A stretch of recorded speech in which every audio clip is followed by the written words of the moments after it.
At kung si Master Chef Miller nga meron tartar roll, siyempre gagawa rin tayo ng ating version. Happy birthday nga pala sa ating Master Sushi Chef na si Chef Miller. Siyempre eto, meron akong salmon at lalagyan lang natin yan ng konting sesame seed na tostado. At pagkalagay nga natin yan siyempre magro-roll na tayo ng ating sushi rice.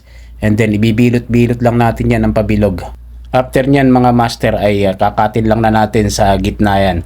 Pag-aapatin lang natin itong ni-roll natin na sushi rice. Pagkatapos dyan mga master, magro-roll ulit tayo ng sushi rice sa nori wrapper.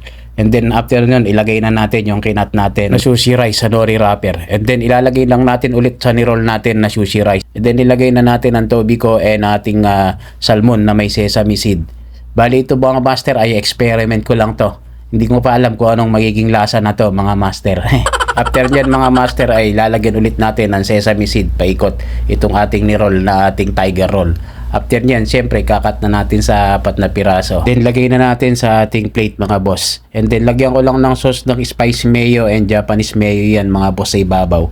Pero parang kulang Kaya naman lalagyan ko pa ng spicy mayo, sriracha, Japanese mayo at teriyaki. So halo-halo na yan mga master. Tiger nga Kaya naman eto, nilagyan ko na ng konting toppings. And then titikman natin kung anong lasa. Ayos naman. Tiger nga, ang tapang ng lasa. Hindi naman masama yung lasa at hindi rin naman okay. Sakto lang ba? Thanks for watching and God bless everyone. See you my next vlog. Alright.